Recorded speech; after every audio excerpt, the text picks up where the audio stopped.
Football never fails to deliver drama, but this deadline day has rewritten the script once again. Liverpool have smashed their transfer record by signing Alexander Isak from Newcastle in a jaw-dropping £125 million move. It's the kind of deal that sends shockwaves not only across the Premier League, but the whole of Europe. And yet, it's not just the price tag or the quality of the player that's got everyone talking. The way this move happened, the timing, the tension, and the surrounding fallout has sparked one of the biggest debates in football right now. Should players have the power to force their way out of clubs, or should the clubs always have the final word?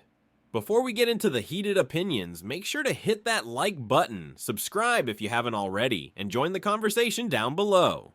Who comes out on top in this deal? Liverpool, Newcastle, or Isak himself?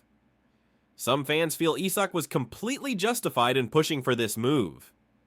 They point out that when clubs want to sell players against their will, nobody bats an eyelid. But when a player finally says, "I want to go," suddenly it's treated as betrayal. That double standard has been driving a lot of frustration. As one person put it bluntly, why is it okay for rich owners to have power, but not players? Others compared Isak's situation to Victor Gyökeres or Yohan Wissa, who also pushed for exits recently. Many believe that if you don't take matters into your own hands, you risk ending up like Marc Guehi at Crystal Palace, professional, loyal, and still humiliated. Guehi did everything by the book, even completing a medical at Liverpool, only for the move to collapse because Palace's manager Oliver Glasner reportedly threatened to resign. To some, that was not professionalism, but pure chaos. That's why plenty of fans are calling the Guehi saga a disgrace. Palace had months to prepare, signed another center back as his long-term replacement, and yet still pulled the plug at the last second. Not only did it embarrass the player, but it may also cost Palace financially, since Guehi is running down his contract and could walk away for free next summer. As one frustrated voice put it, Glasner just cost his club £40 million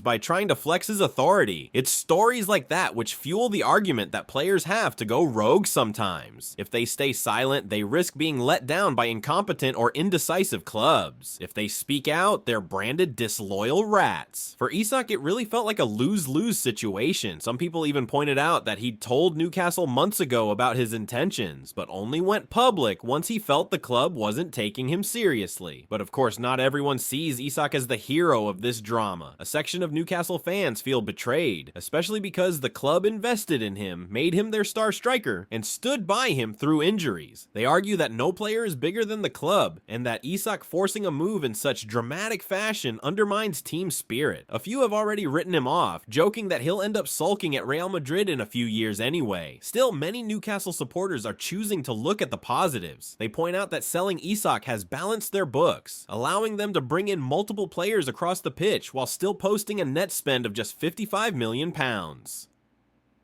For them, losing one big name but gaining squad depth is a fair trade. As one Geordie put it, football is football. There are no guarantees with any signing. On Liverpool's side, the buzz is electric. Fans are thrilled to see the club finally make a blockbuster move, especially after years of careful spending. Isak adds pace, power, and a clinical edge to a squad that already has firepower. Some even believe he could be the missing piece in Liverpool's push for the title. That said, there's also frustration that Guehi wasn't secure.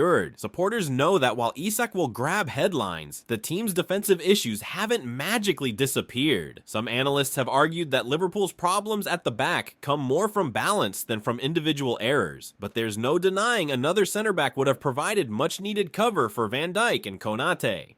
Whether the club goes back for Guehi in January or looks elsewhere remains to be seen. Beyond Liverpool and Newcastle, the wider debate about football transfers is louder than ever. People are calling out the hypocrisy of clubs. When a player underperforms on a long contract, clubs are quick to push them out. But when a player dares to want to move, suddenly loyalty is demanded. One person summed it up perfectly. Don't hate the player, hate the game.